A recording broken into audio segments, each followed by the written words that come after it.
¿Se me logra escuchar? ¿Se me logra escuchar? Sí. Muy buenas noches con todos.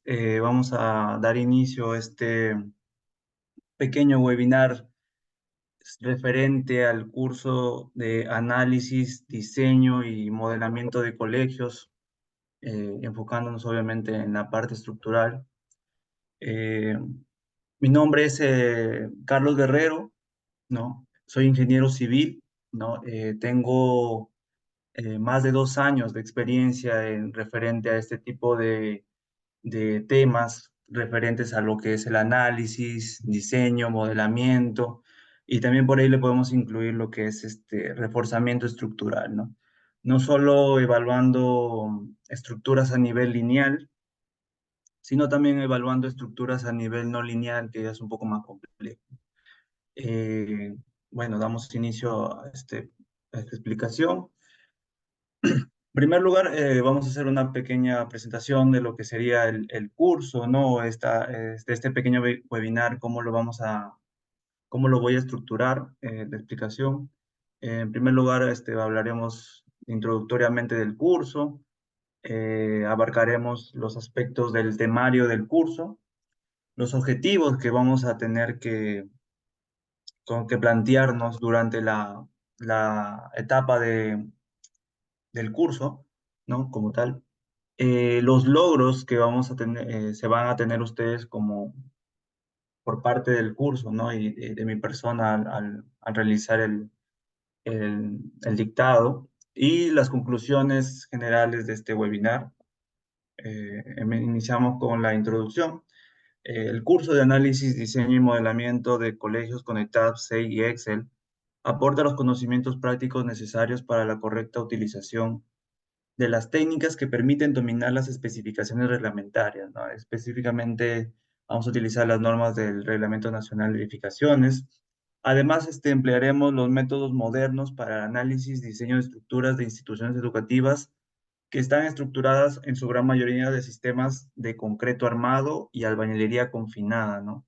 De esta manera, el curso permite al alumno obtener herramientas para alcanzar una alta seguridad estructural al menor costo posible en las obras.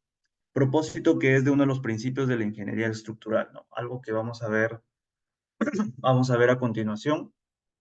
Y enfocar enseñar un poco del temario del curso, ¿no? Primero, antes de entrar al tema que vamos a hablar en el webinar, que se va a centrar el webinar.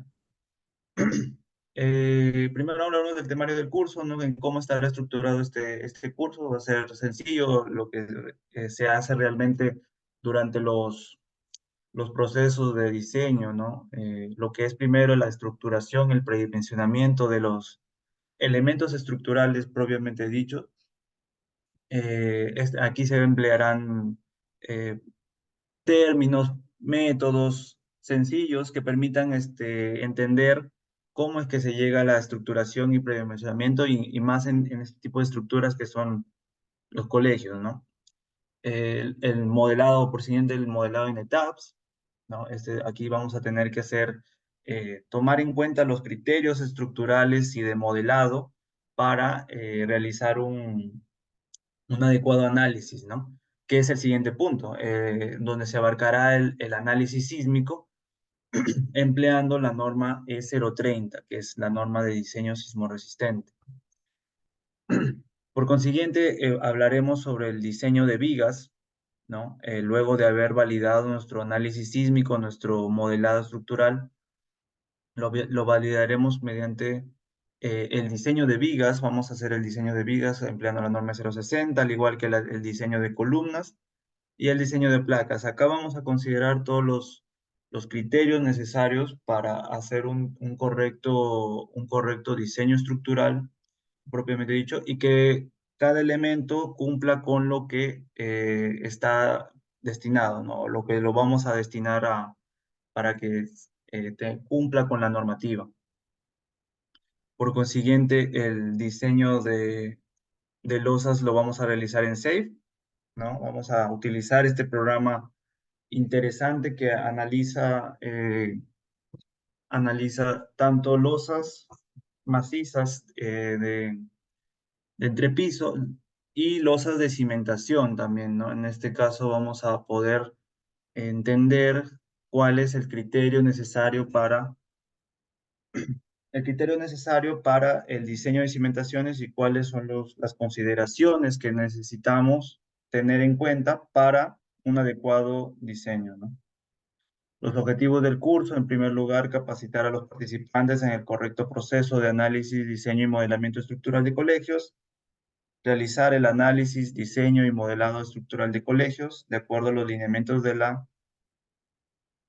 las normas del Reglamento Nacional de Edificaciones. Por último, comprender las teorías relacionadas al análisis, diseño y modelado estructural de colegios. Esto ya está más enfocado a lo que son los criterios que vamos a utilizar para un adecuado diseño y también ver los casos prácticos que se puedan ustedes mencionar, que estén fuera del temario, o sea, puede ser, por ejemplo, algún tipo de estructura que no tenga que ver con el curso, pero tal vez resolver sus dudas, ¿no? Resolver esas dudas mediante algún tipo de unos cuantos minutos y poder resolver algunas dudas referente a otro tipo de estructuras, no necesariamente el colegio. Este webinar lo quería enfocar, esta presentación, para un tema interesante, ¿no? Al menos una normativa interesante, que es la norma 030, ¿no? La norma 030 es la norma peruana que regula lo que es el diseño sismorresistente en todo el territorio. Básicamente, esta norma establece las condiciones mínimas para el diseño sismorresistente de las edificaciones. Como dice acá, es de aplicación obligatoria a nivel nacional. Su diseño se realiza a todas las edificaciones nuevas, al reforzamiento de edificaciones existentes, ¿no? Que es algo que muchas veces no se considera, y a la reparación de estructuras que resulten dañadas por acciones de sismo, ¿no? En el primer punto, reforzamiento de estructuras existentes, hace más alusión a lo que es las edificaciones que previamente, antes de ser expuestas a algún tipo de amenaza sísmica, presentan un desempeño inadecuado, ¿no? Y ya la reparación ya habla un poco más sobre cómo rehabilitar ese tipo de estructuras, ¿no? Ese tipo de edificaciones. La filosofía de la norma 030, la filosofía de la norma 030 consiste en tres criterios, ¿no?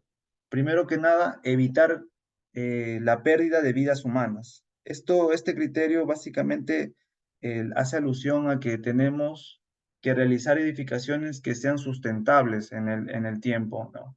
Más adelante vamos a ver cómo hay criterios o la norma establece dentro de sus parámetros la manera en que esto se pueda mantener en muchos años de vida útil de las edificaciones. Por consiguiente, asegurar la continuidad de los servicios básicos, ¿no? Esto también se relaciona a algo que está dentro del uso estructural de las edificaciones en esta normativa, que es básicamente que deben servir como refugio, ¿no? En este caso, como vamos a hablar de edificaciones de colegio, estas edificaciones deben eh, mantenerse operativas dentro de un cierto tiempo de periodo de sismo, entonces debe asegurarse la continuidad de los servicios básicos. Y por último, minimizar los daños a la propiedad, ¿no? Esto básicamente hace referencia a que no debe llegar al punto de colapso, así como vemos en la siguiente imagen, ¿no? En la siguiente imagen, en donde los daños a la propiedad ya han sido maximizados, ¿no? Básicamente la estructura ya está colapsada. Estos criterios de la normativa hacen alusión a que no se debe tomar en cuenta por ningún motivo un rango o un nivel de desempeño de colapso, ¿no? Por ningún motivo. Principios de la norma. Los principales principios que tiene la normativa es que la estructura no debería colapsar ni causar daños graves a las personas aunque podría presentar daños importantes debido a movimientos sísmicos calificados como severos para el lugar del proyecto. Esto hace más que nada alusión a lo que es los niveles de desempeño en las estructuras. Como les venía mencionando antes, estas edificaciones tienen ciertos niveles de desempeño que tal vez en la normativa no se mencionan. Ahorita yo les voy a mostrar en una pequeña diapositiva cómo es que se incluyen estos niveles de desempeño, que tal vez no es un concepto tan mencionado aquí en Perú debido a la normativa, pero tal vez hayan escuchado algo sobre eso referente a la metodología no lineal, ¿no? Entonces, lo que se busca con este primer principio es que la estructura no presente no debería colapsar, ¿no? No debería presentar colapso por ningún motivo, ni int- eh, contrarrestar la estructura o venir abajo la estructura, ¿no? Por consiguiente, la estructura debería soportar movimientos del suelo calificados como moderados para el lugar del proyecto, pudiendo experimentar daños reparables dentro de los límites aceptables. Y por último, para las edificaciones esenciales se tendrán consideraciones especiales orientadas a lograr que permanezcan en condiciones operativas luego de un sismo severo. No, dentro de las edificaciones, de la normativa o el uso que se le da a las edificaciones esenciales, que son básicamente los colegios, hospitales, más que nada ese tipo de estructuras, no deben sufrir grandes daños ante sismos de gran magnitud, ¿no? Eso lo vamos a ver un poco más adelante, pero por ningún motivo esas edificaciones deberían sufrir ni siquiera el colapso, ¿no? Y deberían permanecer operativas luego de un sismo severo. Ya, el análisis sísmico lineal. El análisis sísmico lineal es algo que está implícito en la normativa. Ya les he venido mencionando un poco sobre lo que es el análisis no lineal, ¿no? El análisis no lineal. Pero el análisis sísmico lineal está integrado en la normativa, ¿no? Las consideraciones que se toman en cuenta en la normativa están dentro del rango lineal, ¿no? Están dentro del rango lineal. ¿Y qué es el análisis sísmico lineal? Es aquel análisis en el que las fuerzas son proporcionales a los desplazamientos. ¿Qué quiere decir esto? Que básicamente la rigidez va a ser, como su mismo nombre lo dice, ¿no? Lineal, ¿no? No va a presentar cambios de rigidez en su tipo de análisis, ¿no? Así como dice, ¿no? Es decir, su comportamiento es una línea recta, donde luego de aplicado las fuerzas al elemento, regresa a su posición original manteniendo su rigidez inicial. ¿No? Es lo que digo, mayormente este tipo de estructuras, luego de aplicar una fuerza, ¿no? En este caso, la fuerza lo vamos a interpretar como la cortante, ¿no? De a partir de aquí en adelante. Entonces, al aplicar una fuerza cortante, ese elemento debe permanecer por poder volver a su rigidez inicial o a su punto inicial de desplazamiento, ¿no? Este análisis se divide en análisis estático lineal y dinámico. Aquí podemos ver los tipos de análisis lineal, ¿no? Encontramos el análisis estático, dinámico y análisis tiempo-historia. Estos tres tipos de análisis lo menciona la normativa. Entonces, esos tres tipos de análisis son válidos para realizar eh, o verificar en el rango lineal en una estructura bajo la normativa de 030, ¿no? El primer método es un método simplificado, ¿no? Es un método que solo considera fuerzas estáticas, no considera y considera un solo modo de vibración de la estructura, ¿no? Para su análisis, mientras que el otro, su contraparte, el análisis dinámico, considera varios modos de vibración. Ya, pero lo que dice este método es que este método simplificado considera que las solicitaciones son fuerzas aplicadas en cada nivel de una estructura. La norma técnica 030 solo permite este procedimiento para edificaciones de hasta 30 metros de altura y para estructuras irregulares se considera hasta 15 metros, ¿no? Este método tiene sus, como vemos acá, tiene sus propias restricciones, dado que no es un método 100% verídico o confiable, como se puede decir. No es un método que se pueda realizar a todo tipo de estructuras. ¿Por qué? Porque no podemos predecir el comportamiento mayormente en estructuras irregulares y más en estructuras donde presentan irregularidades extremas, ¿no? Este método se aplica las fuerzas estáticas a los entrepisos, ¿no? Partiendo de ese criterio. Ahora, el análisis dinámico, también conocido como análisis de espectro de respuesta, ¿no? El espectro de respuesta es algo que está presente dentro de la peligro sísmico, ¿no? Dentro de lo que sería el peligro sísmico. Entonces, en vez de representar la fuerza como una fuerza estática, lo que considera es algo más dinámico, que considere dentro del espectro lo que son las aceleraciones y los periodos, ¿no? Este análisis, también conocido como análisis de espectro de respuesta o modal espectral, lo que hace es que analiza la respuesta de una estructura debido a la acción del sismo representado mediante un espectro de respuesta, ¿no? Por eso mismo se llama modal espectral y modal porque considera varios modos de vibración de la estructura, ¿no? No solo un modo como lo vendría siendo el análisis estático. Y por último, el análisis tiempo-historia, ¿no? El análisis tiempo-historia que para realizar dicho análisis se requiere un historial de terremotos representativo de la estructura que se está evaluando. En este caso, mayormente se utiliza para distintas zonas o distintos suelos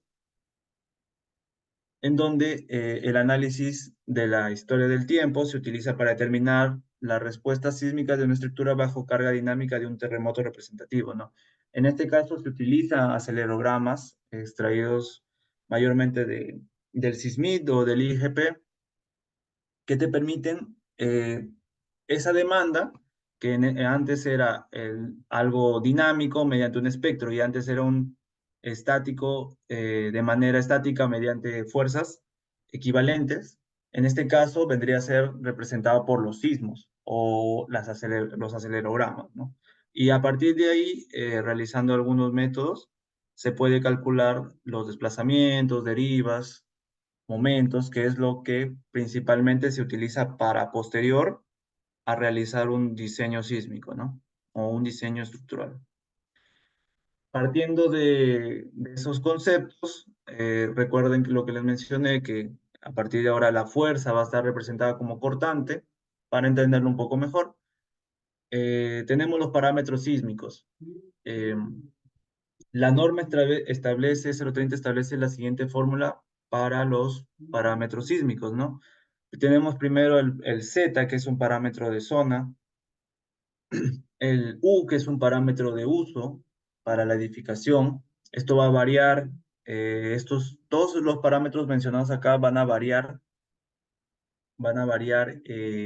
dependiendo de la zona en donde estemos edificando o de la estructura que estemos empleando, de las irregularidades que tengamos de los sistemas. Esto va a variar para todo tipo de casos, no puede ser el mismo caso o la misma configuración estructural para otra estructura, aunque sea la similar, no puede ser la misma configuración estructural. Eh, el factor de C es el parámetro de amplificación sísmica, ¿no?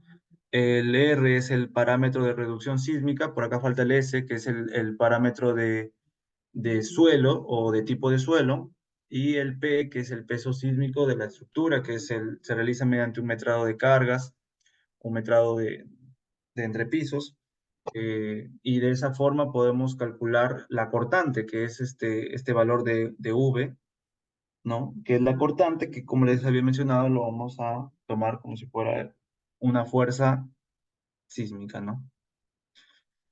Zonificación sísmica. El primer parámetro hace alusión a lo que es el factor Z, ¿no? La zonificación sísmica.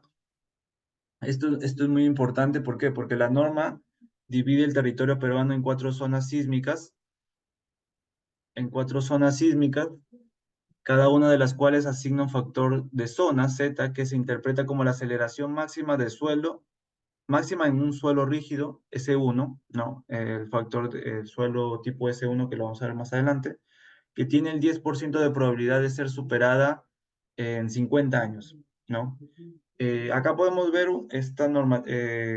este tipo, este mapa, ¿no? Que es el mapa del Perú, en donde hasta la actualización del 2018 se consideraba tres zonas para lo que es el factor de Z, lo cual hacía que, por ejemplo, zonas como la zona costera tomar en cuenta otro tipo de aceleraciones, ¿no? Por acá podemos ver que para la zona 4 toma el mayor valor, ¿no? De 0,45.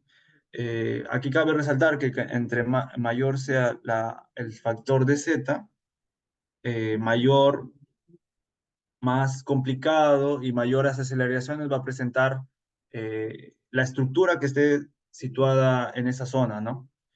Por ende, en la zona 1, que es un poco en zona de selva, la zona se considera como un factor de 0,10, ¿no? Esto debido a un estudio de peligro sísmico en donde ya se ha determinado mediante la normativa, han hecho un estudio de peligro sísmico para determinar qué zonas se ven más afectadas por los sismos, ¿no? Y obviamente en zona 4 es donde mayores aceleraciones presenta el suelo, al menos en lo que es estudiado, debido a que por esta parte de acá, esta zona, pasa el cinturón de fuego del Pacífico, lo cual lo vuelve más vulnerable porque es una de las zonas con mayor probabilidad de ocurrencia de sismos, ¿no? En el mundo.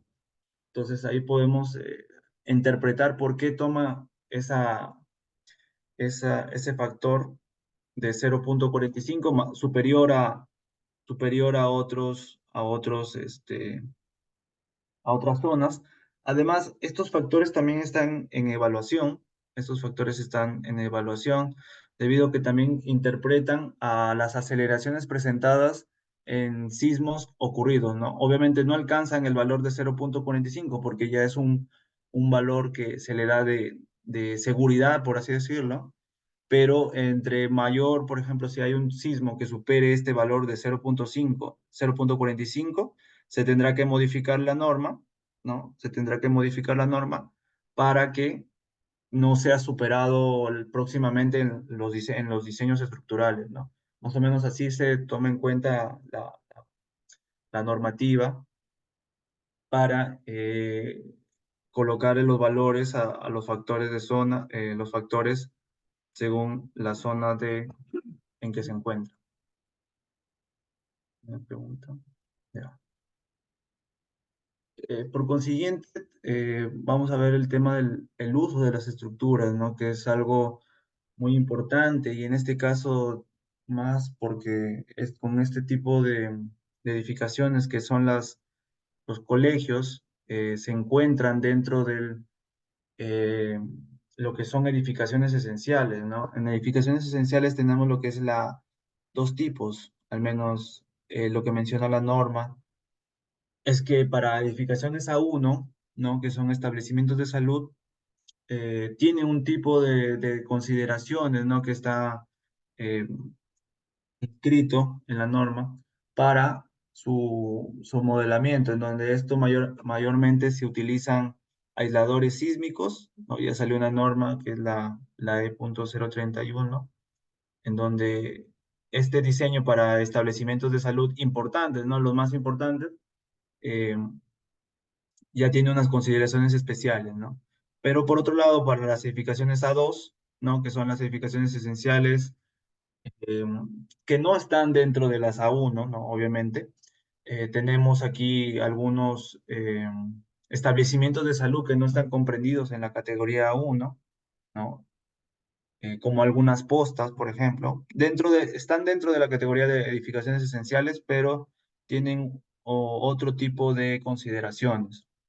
Luego están los puertos, lo que son estaciones de bomberos, cuarteles de Fuerzas Armadas, toda aquella edificación, por lo que tiene que estar lo que son las edificaciones de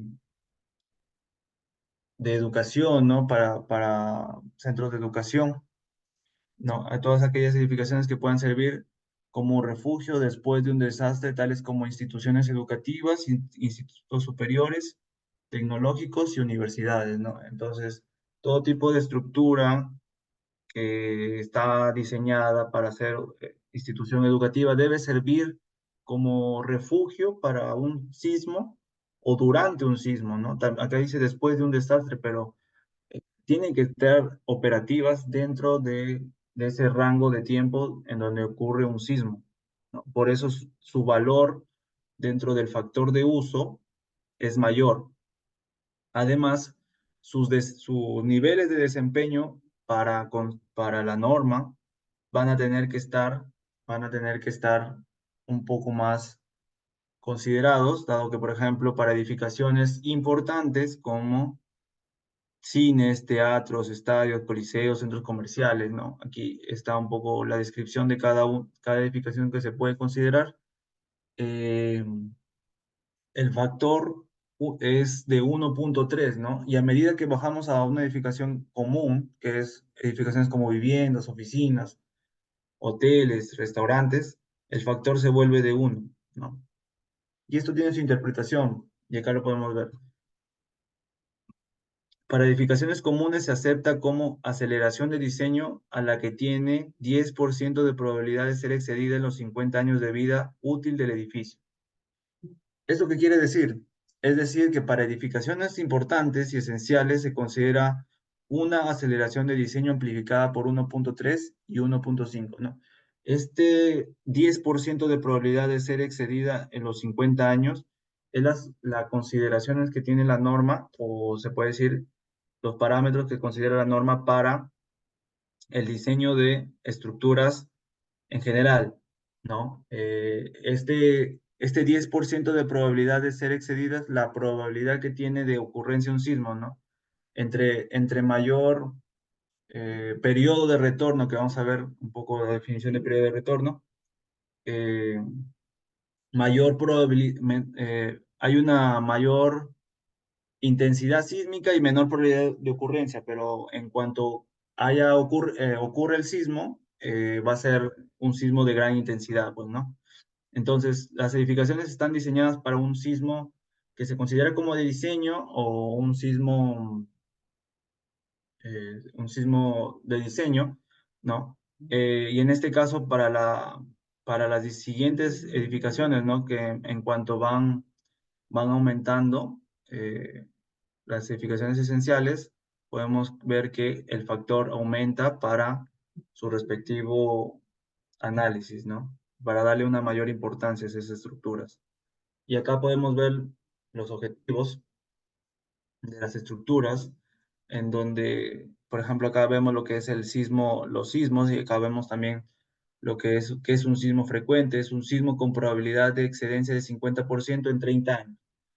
Acá lo que mencionaba, periodo de retorno, que básicamente es en cuánto tiempo puede ocurrir un sismo como tal de este tipo, ¿no? En donde a mayor periodo de retorno, por ejemplo, un sismo ocasional tiene de 75 años y un sismo raro de 475, a mayor periodo de retorno, mayor intensidad sísmica va a tener ese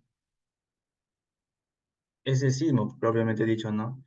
En donde, en donde podemos ver que el sismo raro, ¿no? Como les había mencionado, sismo de diseño, que vendría a ser lo mismo, tiene una probabilidad de excedencia del 10% en 50 años, ¿no? Un periodo de retorno de 475 años, que es básicamente con lo que se diseña las estructuras.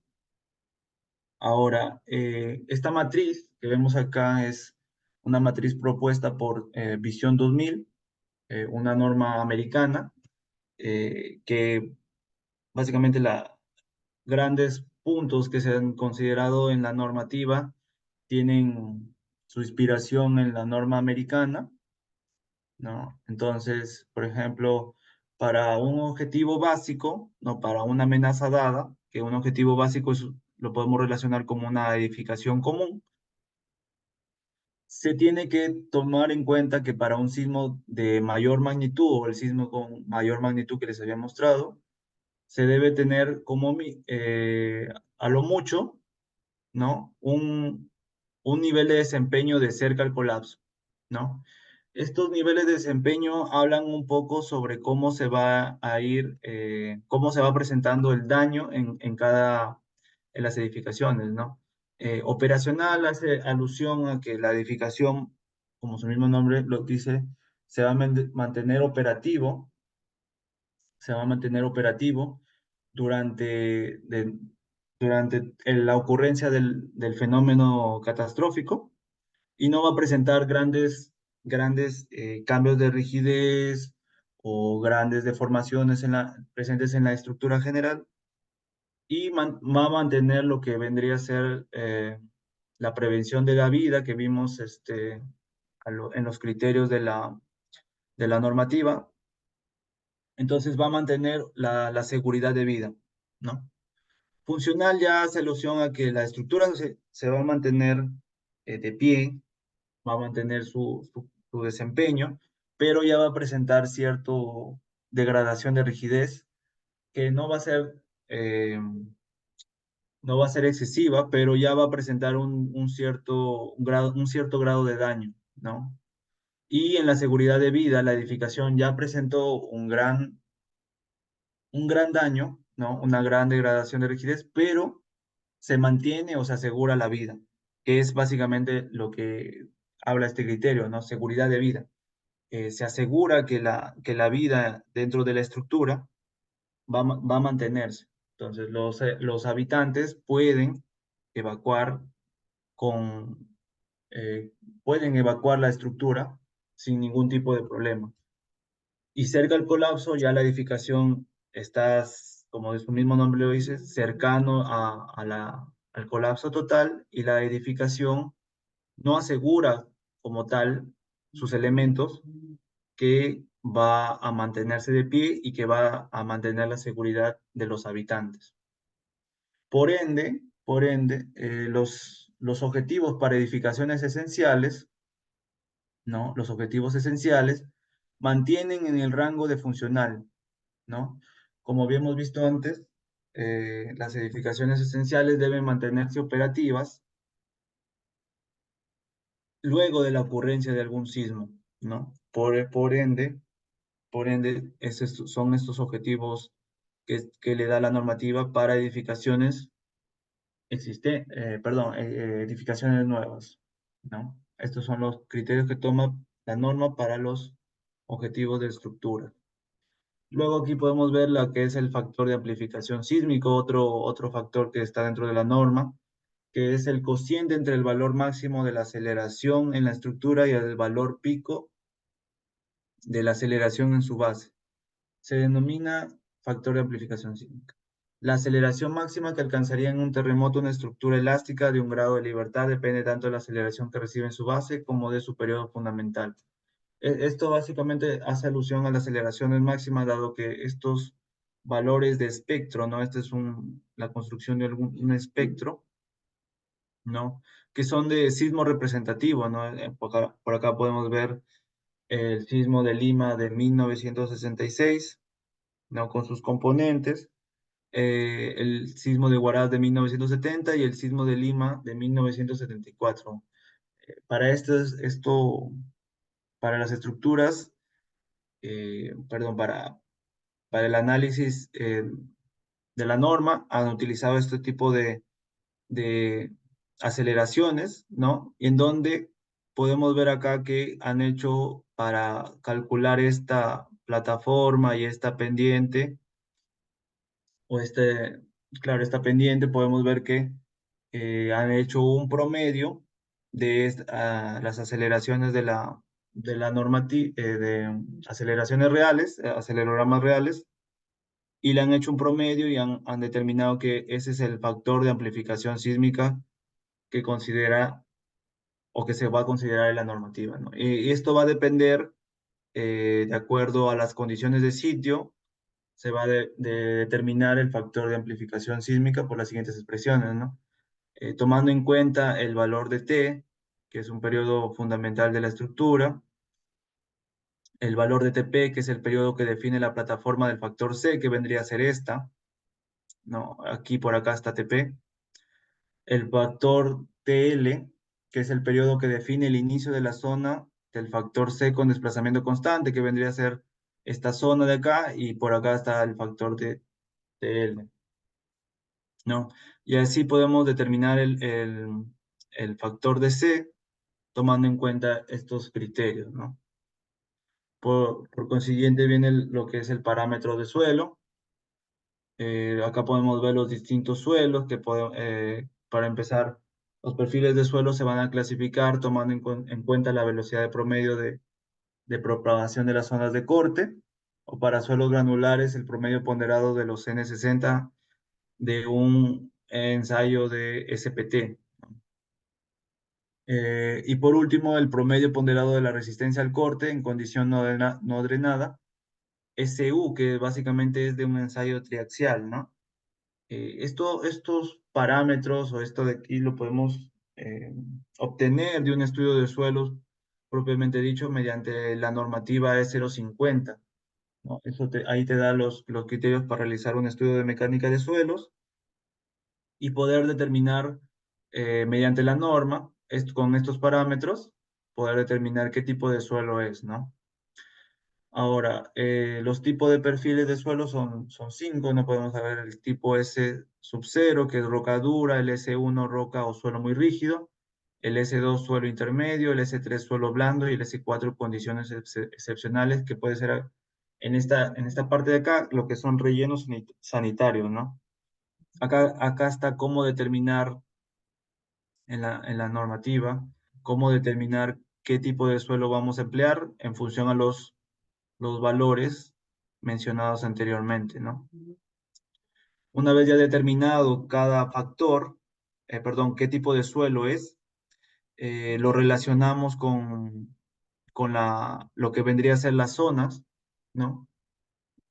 Las zonas que hemos visto anteriormente y relacionando podemos determinar qué tipo de suelo y cuál es su factor vamos a utilizar en el análisis sísmico, ¿no?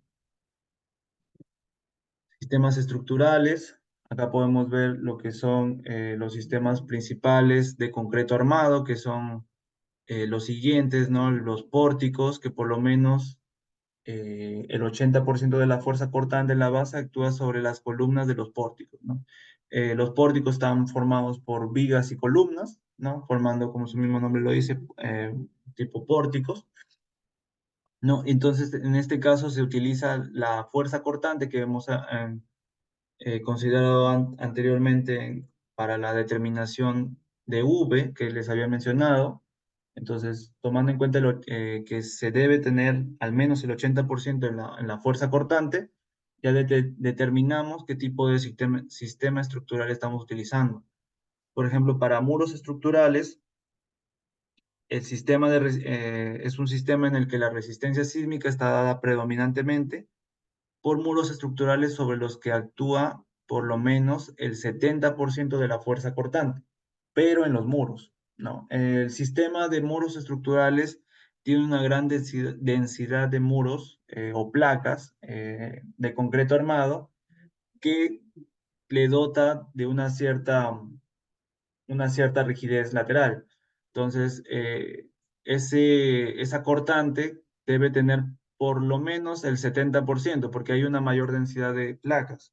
Entonces, al haber una mayor densidad de placas, esas placas van a absorber cortante, ¿no? Van a absorber la cortante, y para determinar si es un sistema de muros estructurales o dual, tenemos que tomar en cuenta que dual o el sistema dual, el, debe, la fuerza cortante el porcentaje de la fuerza cortante debe estar entre 20% y 70%, ¿no? Es una forma de diferenciar, ¿no? Porque muchas veces ven pórticos y placas y dicen que es dual de frente sin tener un cálculo matemático que lo avale, ¿no?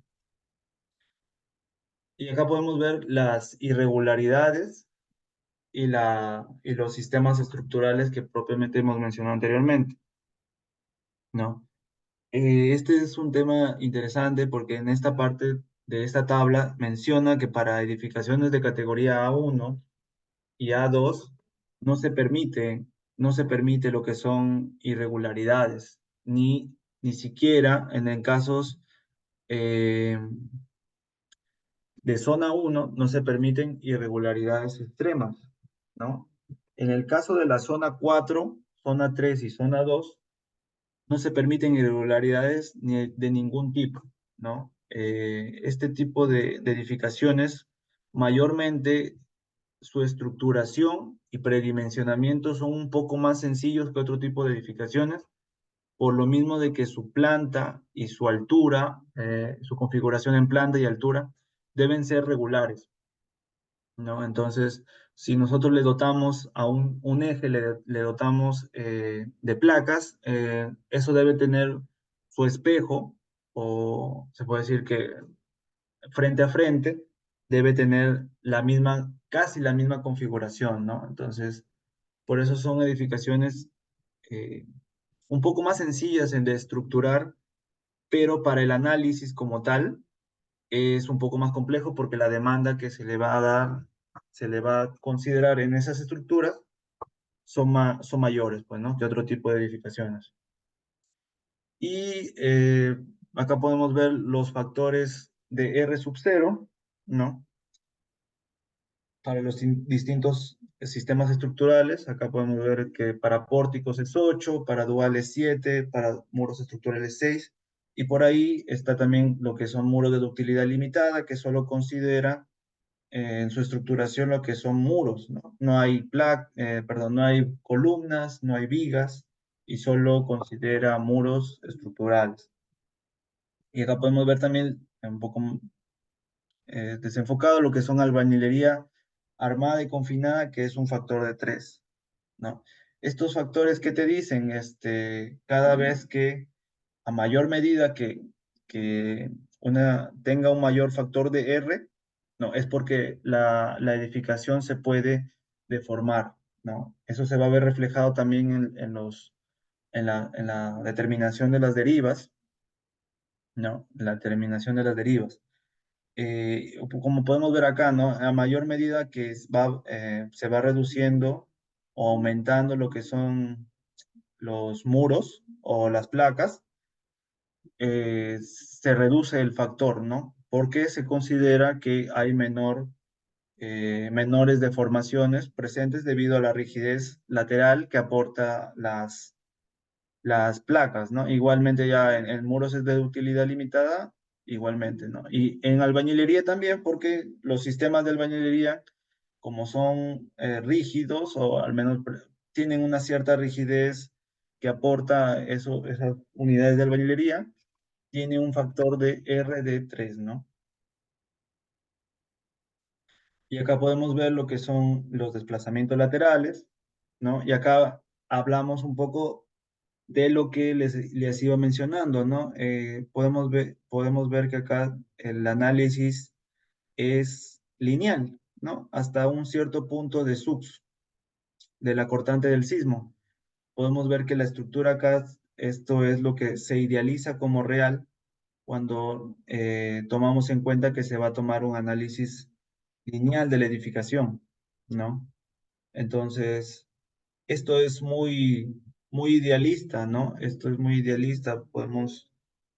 Se está considerando toda la demanda del sismo para determinar la deformación o los desplazamientos de la estructura. Eso no, te puede dar una estructura, se puede, entre comillas, confiable, pero resulta muy costoso, ¿no? Resultaría muy costoso y determinarían o se estructuraría y predimensionaría estructuras muy rígidas y con mucha rigidez lateral, lo cual no permitiría las deformaciones también, ¿no? Entonces, por ese motivo se le agrega el R, que ya hemos visto anteriormente, porque a medida que se tomaba pórticos, ¿no? Se tomaba pórticos, se asumía que el R se iba a deformar más, ¿no? Porque los pórticos, al no tener tanta rigidez lateral, se van a deformar un poco más. Entonces, en este caso, para R y la reducción que se le va a dar al diseño sísmico, va a tener su propia consideración. En ese caso, por ejemplo, la cortante del sismo se va a reducir con el factor de R, ¿no? Y ahí sí vamos a tener la cortante de diseño, que va a ser una cortante que va a tomar hasta un cierto desplazamiento de diseño y luego de ello va a trabajar de manera lineal inelástica, ¿no? De manera lineal inelástica. Entra ya en el rango inelástico. ¿Y cómo lo podemos representar esa parte inelástica? Bueno, la normativa te lo menciona mediante un factor de alfa, ¿no? Que este factor de alfa para estructuras regulares es 0,75 de R, ¿no? Se sigue mencionando el factor de R, y para estructuras irregulares es 0,85 de R. Cada vez que hay una estructura irregular, se va a tener una mayor amplificación de la demanda para que se diseñe. Eso sí, se toma siempre en consideración. Y podemos ver acá lo que son las distorsiones de entrepiso, que es básicamente el desplazamiento de entrepiso entre la altura de entrepiso, ¿no? Así calculamos la distorsión de entrepiso, que vendría a ser dado como una medida del daño en los entrepisos de una estructura, ¿no? Así podemos medir el daño que se va a generar debido a la acción del sismo en un entrepiso. Y podemos ver acá en esta tabla que para materiales predominantes de concreto armado, estructuras de concreto armado, la deriva de entrepiso es de 7 por mil y de albañilería es de 5 por mil. De igualmente, cuando son estructuras de concreto armado, van a tener una cierta mayor deformación, ¿no? Que una estructura de albañilería que está dotada únicamente de unidades de albañilería o de muros, que obviamente le dota un, una mayor rigidez lateral, como había mencionado. Entonces, cuando se consideran los desplazamientos entre la altura o la deriva, se va a tomar un factor mucho menor en albañilería, por lo que va a ser más restrictivo. Además que son edificaciones también más vulnerables, ¿no? Una edificación más vulnerable. Hasta este punto ya culminamos con la explicación de lo que tendría que ser la norma 030 y vamos a hablar un poco de los logros del curso, algo breve. Se va a realizar el modelamiento de la edificación en etapas, obviamente, como parte del curso, en donde se realiza el modelamiento en etapas de la institución educativa, considerando todos los elementos sismoresistentes, así como podemos ver en la siguiente imagen. Se consideraron las normativas del reglamento nacional que involucran lo que vamos a diseñar, que vendrían a ser columnas, vigas, placas, cimentaciones, ¿no? En este punto principal, la normativa empleada es la E030, pues, puesto que verifica el cumplimiento sismorresistente de la edificación, ¿no? Sí, básicamente en el modelamiento en etapas se centra básicamente en la parte que he mencionado anteriormente, ¿no? De la E030 para el cumplimiento sismorresistente de la edificación. Por consiguiente, luego de validar nuestro modelamiento y nuestro análisis sísmico, vamos a realizar el diseño estructural. Se realiza el diseño estructural de la superestructura de la institución educativa, ¿no? Primeramente, en primer lugar, lo que es columnas, placas, vigas, losas, ¿no? Todas ellas utilizando la E060. Como había mencionado, las losas se van a modelar y a evaluar en SAFE, ¿no? Como parte del curso. Igualmente las cimentaciones se van a evaluar en SAFE. ¿no? Considerando todos los criterios para el modelado, para la determinación del sistema que se va a utilizar, ¿no? Si va a ser losas de cimentación, zapatas corridas, ¿no? Se va a tener que exportar desde un modelo de TAPS realizado previamente y se exporta a C para realizar lo que vendría a ser el diseño de las cimentaciones. Como conclusiones finales del curso, con este curso se logrará capacitar a los participantes en el correcto proceso del análisis, diseño y modelamiento estructural de colegios. Con este curso se permitirá realizar el diseño, análisis, diseño y modelado estructural de colegios de acuerdo a los reglamentos y lineamientos de la normativa del Reglamento Nacional de Edificaciones. Y este curso permitirá la comprensión de las teorías relacionadas al diseño, análisis, diseño y modelado estructural de colegio. Por si a alguien le interese, aquí está las referencias mostradas de las imágenes, tablas del presente webinar. Y por último, gracias.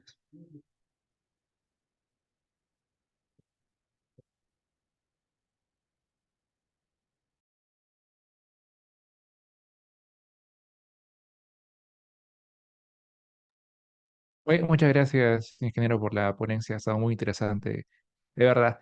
Muy bien, ahora vamos a pasar a una breve ronda de preguntas. Si alguien tuviese tal vez alguna duda, alguna pregunta sobre el tema, pues lo puede hacer ahora. Puede hacerlo tanto por el chat o si gusta también puede activar su micrófono.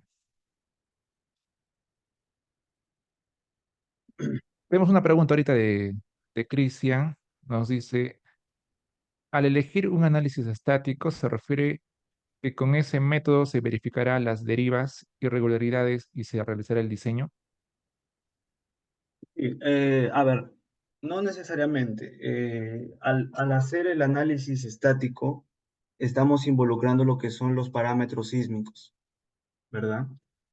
Esos parámetros sísmicos también nos van a ayudar a la construcción del análisis dinámico que está relacionado con el espectro de respuesta, como ya había mencionado. Lo adecuado para lo que es el análisis sísmico lineal con la norma 030 es realizar la verificación con el análisis dinámico. Obviamente te puedes apoyar del análisis estático. ¿Por qué? Porque en algunos vamos a ver lo que es la diferencia que hay entre esos valores y también hay un criterio dentro de la normativa que no debe exceder la cortante estática y la cortante dinámica en un cierto porcentaje, ¿no?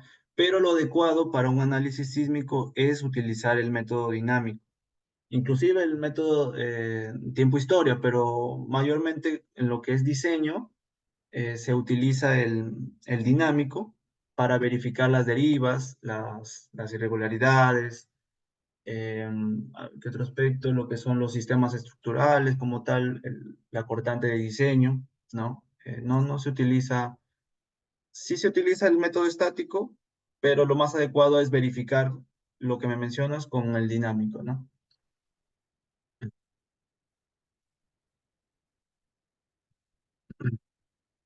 Muy bien. ¿Hay tal vez alguna otra pregunta que deseen hacer?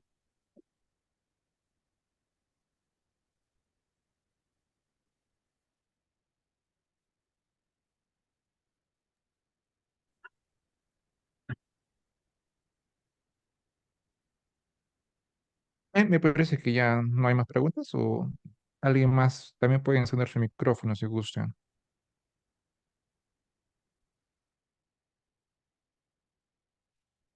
Bien, entonces creo que ha quedado todo claro.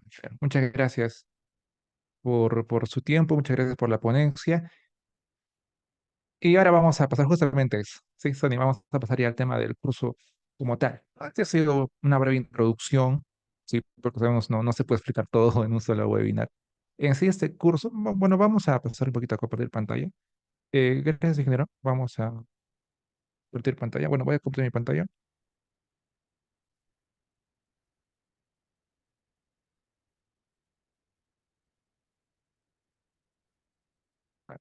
Listo. Sí, sí se puede ver, ¿verdad? Muy bien, este curso, como ya hemos dicho, se va a titular Análisis, Diseño y Modelamiento de Colegios con ETAP, SAFE y Excel, ¿no? Es que vamos a ver, como ya lo explicó el ingeniero, tema de diseño estructural, pero más que todo aplicado a lo que son colegios, ¿no? Una institución educativa que también puede aplicarse a otras estructuras similares. El curso como tal va a tener una duración de 9 sesiones, ¿sí? 9 sesiones y el horario que se está manejando es lunes, miércoles y viernes de 8 a 10 de la noche. Sí, son 2 horas. 2 horas, 3 días a la semana. Serían 6 horas semanales. En 3 semanas sería más que toda la duración total de este curso. Todo se va a realizar mediante la plataforma de Zoom, tal cual estamos haciendo ahora la reunión. Sí, todas las sesiones van a ser grabadas también, dicho sea de paso. Sí, todas las sesiones son grabadas. En caso por X y motivos no pueden asistir a clases, las sesiones son grabadas y se comparten mediante una plataforma y ustedes pueden visualizarlo ahí. Si en caso también quieren repasar alguna clase que no han podido tal vez conectarse toda la clase, problemas de internet que eso suele suceder. Muy bien, todos pueden participar. Vamos a darles aparte de los materiales que son propios del curso, como diapositivas, como hojas de cálculo que también se van a usar en Excel, plantillas de cálculo, claro, ¿no? Y las grabaciones y también planos, adicionalmente, de proyectos que ya se han realizado, ¿no? Por ejemplo, yo aquí tengo una carpeta que siempre suelo compartir con todos los alumnos que se inscriben a nuestros cursos, y son estos, ¿no? Y todo esto siempre lo solemos compartir, que es material que estoy seguro que sí les va a ser de utilidad. No, uno de ellos siempre son los bloques dinámicos que tenemos aquí en nuestra carpeta de bloques dinámicos, que ustedes pueden revisarlos y pueden usarlos, ¿no? Que hay una gran cantidad de bloques, ¿sí? De cantidad de bloques dinámicos que ustedes pueden usar. Aquí, por ejemplo, podemos abrir esta plantilla. Aquí pueden encontrar varios bloques dinámicos. En fin, hay mucho material, ¿no? Disponible para ustedes. También pueden usar. Aquí también hay plantillas, por ejemplo, ¿no? Plantillas en Excel para aquellos que tal vez usan plantillas. Aquí pueden encontrar una gran cantidad de plantillas en Excel que también pueden eh, ser de ayuda para ustedes, ¿no? Aquí hay varias plantillas, ¿no? Pueden usar, pueden buscar, ¿no? Hay para todos los gustos, para todos los colores. Y también esto que está muy interesante, que son expedientes técnicos de distintos colegios. ¿Sí? Para aquellos que puedan revisar, también puedan comparar, puedan tomarlo tal vez como un pequeño punto de partida, pueden analizar cómo es la estructura, ¿no? Siempre es bueno indagar y ver otros modelos que ya han sido realizados. Estos proyectos son proyectos aprobados, expedientes que se han realizado para distintos colegios de nuestro país, ¿no? De Perú. Tenemos aquí, podemos ver expedientes completos, la memoria descriptiva, las especificaciones técnicas, los planos, los metrados, los APUs, el presupuesto, el cronograma, todo lo podemos encontrar aquí. Aquí me parece que hay como 10 colegios más o menos, ¿sí? Pueden ustedes revisarlo, ¿sí? Todo ese material se va a compartir a aquellos que puedan inscribirse en el curso. ¿Y qué más tenemos acá? Sí, los bloques, los expedientes, las plantillas en Excel, los proyectos, son proyectos de viviendas unifamiliares y multifamiliares, ¿no? Que también están completos. Bueno, ese es el material que se comparte extra, ¿no? Es un extra, un material extra, como dice aquí, material extra. Y aparte del material de la clase que también ya va a ser colgada, ¿no? Donde van a estar las diapositivas y las hojas de cálculo que se van a usar netamente en el curso, ¿no? Aplicadas a este curso. Bien, ahora muchos se estarán preguntando cuánto cuesta, ¿no? ¿Cuál es el precio del curso? Aquí podemos ver, el precio del curso va a ser de 160 soles. Sí, ese es el precio nominal del curso, 160 soles, pero no les dije, ¿no? Pero hoy tenemos una sorpresa para ustedes porque vamos a estar sorteando lo que son semibecas. Sí, semibecas.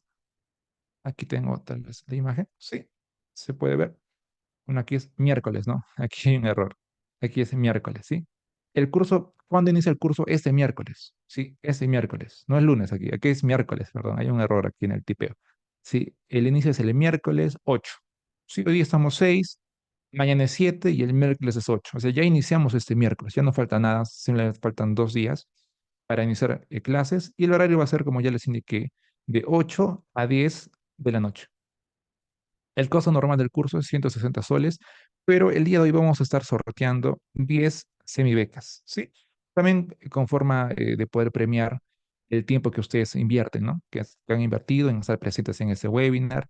Por eso también siempre nosotros eh, podemos beneficiarlos con estas semibecas. Sí, vamos a sortear 10 semibecas, para lo cual yo los invito a que puedan llenar tus datos, ¿sí? Les voy a compartir lo que es un formulario, y en ese formulario ustedes van a llenar sus datos. Por favor, vamos a darles unos minutos para que puedan llenarlo y posteriormente vamos a realizar este sorteo, ¿sí? Sí, me confirman si pueden ver el formulario en el chat.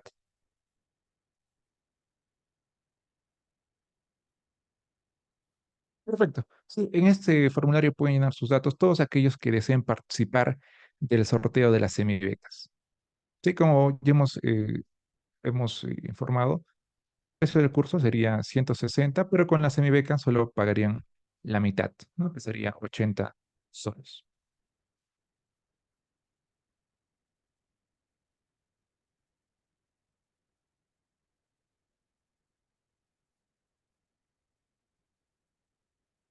Eh, Hay una pregunta para el docente, no sé si ingeniero está presente tal vez.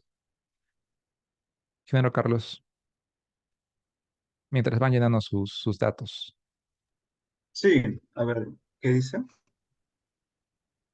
Si Justo. Cristian hace una pregunta, dice, en el caso del colegio, las derivas que se tiene que cumplir en X y Y va a predominar la de la albañilería, que es de 0,005, y también es necesario tener en un solo eje la albañilería, o normal se puede aplicar en ambos ejes. A ver, el primer punto, ¿no? Depende. Mayormente, las edificaciones de colegio ya tienen una forma, una configuración estructural, no estructural, perdón, una configuración arquitectónica en donde esa configuración arquitectónica solo te permite a veces un cierto tipo de sistemas, ¿no? Mayormente son los que mencioné en el webinar, en la explicación. Entonces, en este caso, al menos en la mayoría de las estructuras de colegio, las, eh, lo que predomina en el sistema más largo, por así decirlo, son estructuras de concreto, concreto armado. Y en las estructuras, perdón, en el eje menor o en el eje más corto, en el eje Y, sí hay casos en lo que se utilizan albañilería confinada. No es solo, a ver, no es necesario, y también dice es necesario tener en un solo eje albañilería. Como le digo, depende. Mayormente se utiliza albañilería confinada en ese eje porque dota de bastante rigidez a la estructura, pero eso ya depende del diseñador, porque hay otros tipos de configuraciones en donde pueden utilizar en ese sentido placas, ¿no? Palacas. Mayormente, como te digo, las estructuras antiguas, la configuración estructural de colegios, ya viene dada con un cierto orden, en donde el sistema más largo es el sistema de concreto armado y el sistema más corto es un sistema de albañilería. Pero, como digo, no siempre es lo más adecuado para, por ejemplo, colegios de 4 niveles. Yo he podido ver algún tipo de colegio de 4 niveles y alcanzar los rangos de derivas o incluso el desempeño sísmico como que no es tan adecuado. Entonces, para edificaciones de 2 pisos, sí, de un piso, sí, sí lo considero a mi criterio, ¿no? Que debe considerarse albañilería en un sentido y lo que es concreto armado en el otro, ¿no? Pero es básicamente lo que le digo. Y por último, o normal se puede aplicar en los dos ejes. Como te digo, en el eje largo va a ser muy complicado que se utilice porque tiene que tener también gran rigidez y los elementos de placa y columna aportan bastante rigidez, ¿no? Mayormente, lo más común es como te lo menciono, ¿no? En X, concreto armado y en Y, albañilería confinada. ¿Sí? ¿Le respondí su pregunta?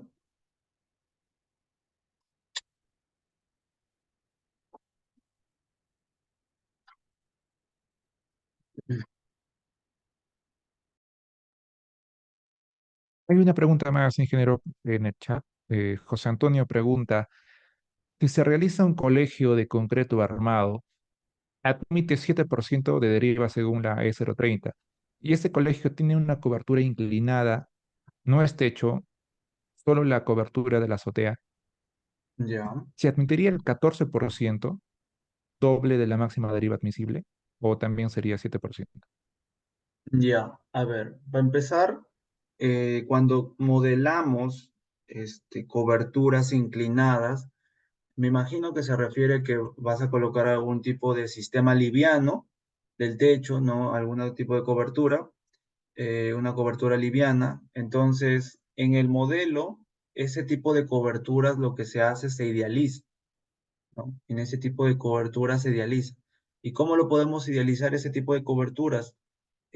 Básicamente agregándolo como cargas, ¿no? De esa forma se puede modelar ese tipo de edificaciones porque la interfaz de los programas de cálculo no es tan como, por ejemplo, un programa como Revit, ¿no? Que puedes modelar todo.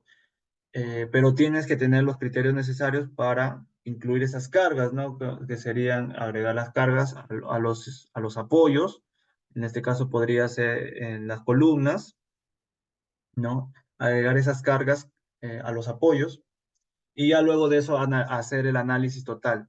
Y que la deriva admisible se considere como 14%, no, eso no puede ser así. Tiene que considerarse como 7%, ¿no? En este caso, si la cobertura está en la dirección Y, ¿no? Por ejemplo, mayormente se coloca en el Y porque los apoyos son más cortos en esa dirección, ¿no? En X se colocan las viguetas, en el caso de losas de concreto losas macizas o losas aligeradas. Entonces, por eso se consideraría 5 por mil, ¿no? 5 por mil que sería para la deriva del bañilería, pero de ningún motivo deberías considerar 14%, eso no está ni reglamentado. ¿Sí? ¿Le contesté la pregunta?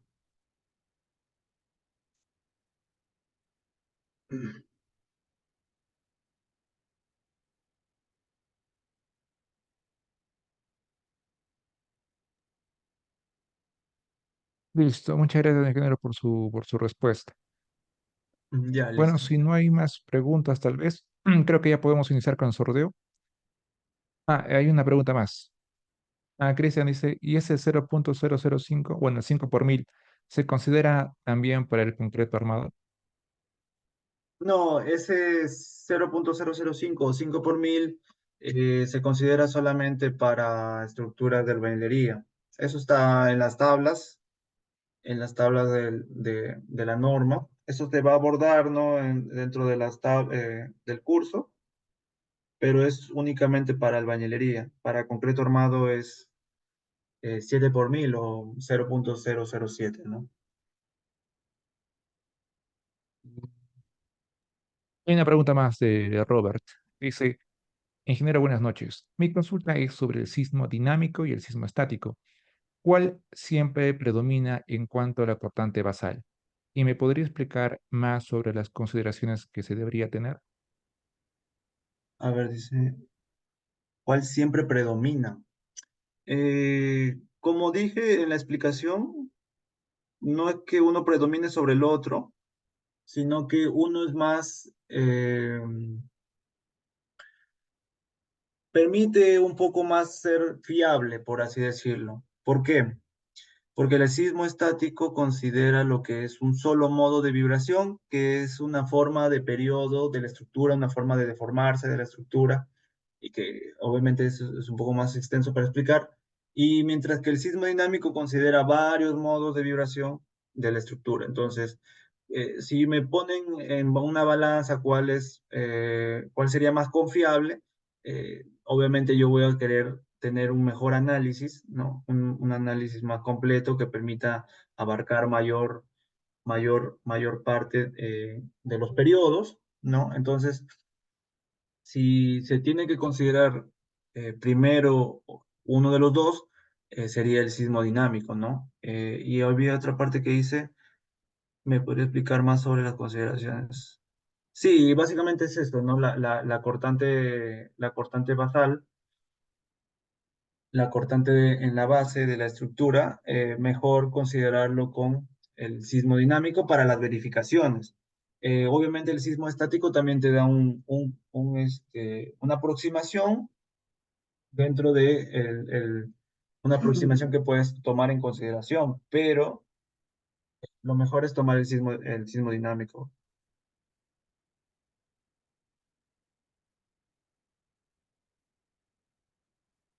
¿Sí? ¿Respondí su pregunta?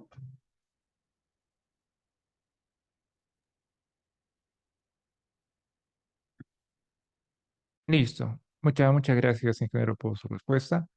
Una pregunta más, chicos, tal vez alguien. Si no, ya damos inicio al sorteo.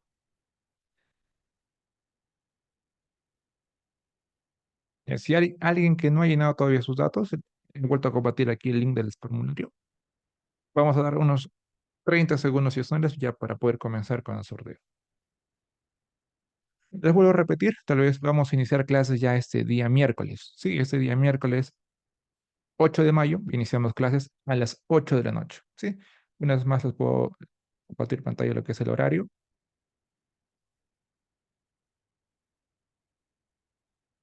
Sí, el horario del curso va a ser los días lunes, miércoles y viernes. Sí, de 8 a 10 de la noche. Iniciamos clases este miércoles, no, no es lunes, ahí dice lunes, pero es miércoles, ¿sí? Miércoles 8 de mayo. Sí, este miércoles, así de pasado mañana. Sí, el costo del curso es 160, como yo indiqué, pero